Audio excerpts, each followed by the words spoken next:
Tuliyoisikia, Yesu anajibainisha kuwa mchungaji mwema akitumia mithali halisia inayohusiana na sehemu mojawapo ya shughuli ya jamii yake ambayo ni ufugaji. Mithali hiyo inamtambulisha Yesu kama mchungaji mwema na mlango wa kondoo. Kutokana na maneno hayo, ni dhahiri kwamba walikuwepo wachungaji ambao si wema. Na hivyo Kristo kujitambulisha kuwa ni mchungaji mwema, anakamilisha unabii ambao Mungu tangu awali kupitia kinywa cha nabii Ezekieli sura ile ya 34 alimtaka nabii atoe unabii kuhusiana na uaguzi juu ya wachungaji wa Israeli, lakini vile atoe unabii kuhusiana na uaguzi juu ya kondoo wenye choyo.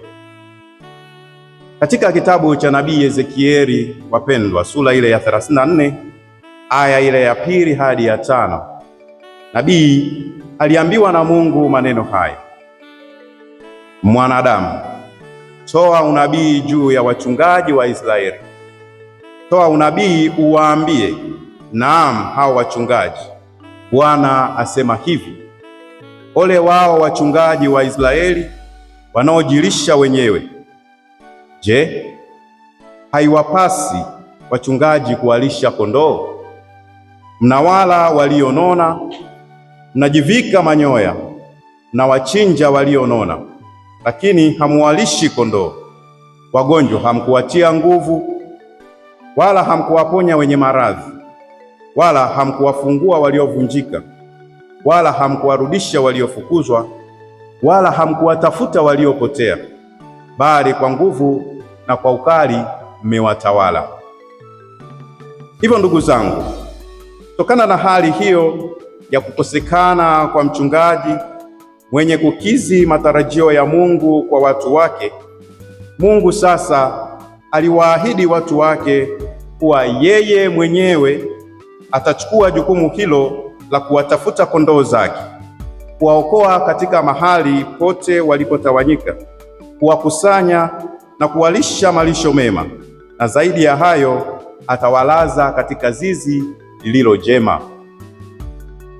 Hivyo Mungu pekee ndiye atakayekuwa mchungaji wao, na kwa neema hiyo kondoo wake hawatapungukiwa na kitu chochote, kama tulivyoitikia katika wimbo huo wa katikati kutoka katika Zaburi hiyo ya 23 kwamba Bwana ndiye mchungaji wangu, sitapungukiwa na chochote.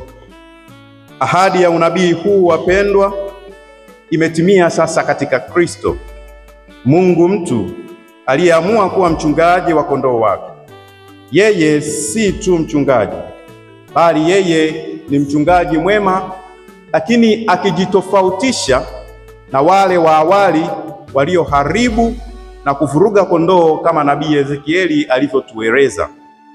Bali yeye, yaani Kristo, ni mchungaji mwema mwenye mahusiano ya kindani na kondoo wake, mwenye kuwatambua kondoo wake hata kwa majina, mwenye kusikilizwa, mwenye kuokoa, na zaidi ya yote ni mwenye kutuletea uzima. Kutokana na masomo ambayo tumeyasikia leo katika Dominika hii ya mchungaji mwema, ambamo ndani yake tunaiombea miito, tunaweza, wapendwa, kuchota mafundisho kadha wa kadha. Jambo la kwanza ambalo neno la Mungu linatualika leo kujifunza ni kutambua kwamba ukombozi wetu unapatikana tu kupitia Kristo, lakini kwa njia ya kanisa. Katika aya ya 7 na ya 9 ya Injili tuliyoisikia, Kristo anajitambulisha kwa maneno akisema, mimi ndimi mlango wa kondoo. Ni kweli kabisa, ni kupitia Kristo aliye mlango sisi tulio kondoo wake twaweza kufikia uzima wa milele, kama tunavyojifunza na kufundishwa katika Katekisimu kubwa ya Kanisa Katoliki namba 846 kwamba wokovu wote watoka kwa Kristo kichwa, kwa njia ya kanisa lililo mwili wake. Hivyo basi ni muhimu sisi tulio kondoo kumfuata na kumsikiliza mchungaji wetu, yani Kristo. Mababa wa Mtaguso Mtakatifu wanaendelea kutueleza na kutufundisha kwamba kanisa linalosafiri duniani ni lazima kwa wokovu. Kwa kweli ni Kristo peke yake, wapendwa, aliye njia ya wokovu. Sasa yeye anatufanya sisi tuwe ndani ya mwili wake ambao ni kanisa, na akitufundisha waziwazi umuhimu wa imani na wa ubatizo. Ndiyo umuhimu wa kanisa lenyewe, ambamo watu wanaingia kwa njia ya ubatizo kama mlango. Ni katika kanisa, ndugu zangu, sisi tulio kondoo chini ya mchungaji wetu mwema, yani Kristo mfufuka, tunapata zizi, tunafanyika wamoja na kulishwa malisho mema kwa maana ya neno la Mungu ambalo huchochea imani yetu na kutupatia maongozi mema ya kimaisha. Lakini vile vile ni katika kanisa, wapendwa, tunapata sakramenti ambazo hutuletea neema na ustawi wa kiroho. Hivyo ndugu zangu, kanisa sasa kama zizi letu sisi sote kondoo, kwa njia ya mafumbo matakatifu yaliyomo ndani mwake, ambayo huazimishwa kupitia Kristo, kwayo kazi ya ukombozi hutimizwa ndani yetu na kuwa sababu ya furaha, kama tutakavyosali katika sala ya kuombea dhabihu. Wapendwa ndugu zangu, neno la Mwenyezi Mungu linatutafakarisha pia juu ya mwivi na mnyang'anyi. Yesu anatumia maneno hayo kuashiria juu ya uwepo wa viongozi au wachungaji wabaya katika kanisa lililo zizi la kondoo wake, ambao kazi yake ni kuharibu, kuiba na kuchinja, kwa maana ya kupotosha ule ulio ukweli ambao hutufikisha katika uzima. Kristo leo, wapendwa, anatualika tusisikilize sauti zao. Badala yake tujifunze kupitia neno la Mungu katika somo la kwanza, ambalo linatualika na kutukumbusha kumtazama Mtume Petro kwa mfano, kuwa mfano na mrisi bora wa mchungaji mwema kwa wale ambao tayari ni makuhani, lakini pia sisi wapendwa ambao tunasafiri kuelekea huo wito mtakatifu. Tujifunze ni kwa namna gani ambavyo mtume huyu anamwakilisha vyema Kristo katika kuchunga kondoo wake. Mtume Petro pamoja na wenzake wanaonesha wema na upendo wa Kristo mchungaji mwema kwa kondoo zake, ambaye alikuwa tayari kusulubishwa hata kufa kwa ajili ya dhambi zao, lakini bado amefanywa kuwa Bwana na Kristo kwao. Maneno hayo ndiyo yanaowafanya hao ambao tunawasikia katika somo hilo wakihubiriwa waweze kufikia toba na kubatizwa.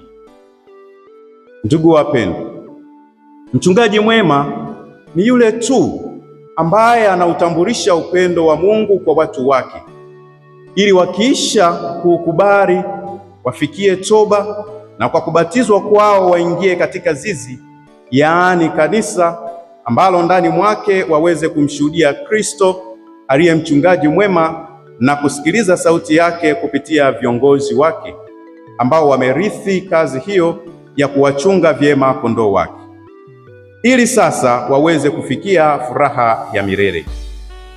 Tunapoungana na Baba Mtakatifu Leo wa 12 katika barua yake ya Ubi Primum, anatukumbusha kuwa wachungaji wanapaswa kuwafundisha na kuwaongoza kondoo wao, si tu kwa mafundisho, lakini kwa matendo na mifano, jambo ambalo bado ni changamoto, lakini tunaalikwa kuendelea kujibidiisha na kuweka nguvu kwa hilo, ili kuweza kweli kufanana na Kristo aliyekuwa mfano kweli kwa kile anachokifundisha.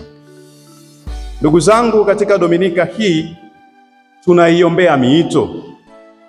Tunaombea wito wa upadre ambao kwa namna ya pekee hutupatia hawa wachungaji, lakini tunaombea miito ya utawa ambayo hushiriki vyema katika kazi ya kuchunga kondoo wa Bwana.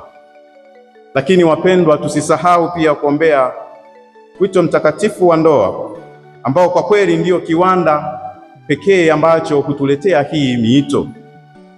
Katika ujumbe wake wa Dominika hii ya mchungaji mwema, ambao pia baraza letu limeukoti, Baba Mtakatifu Leo wa 14 anatualika sote kuitazama miito mitakatifu kama utambuzi wa ndani wa zawadi ya Mungu, zawadi ambayo ni huru na inayochanua ndani kabisa ya mioyo yetu, ikitegemezwa na uhusiano wa ndani na Bwana.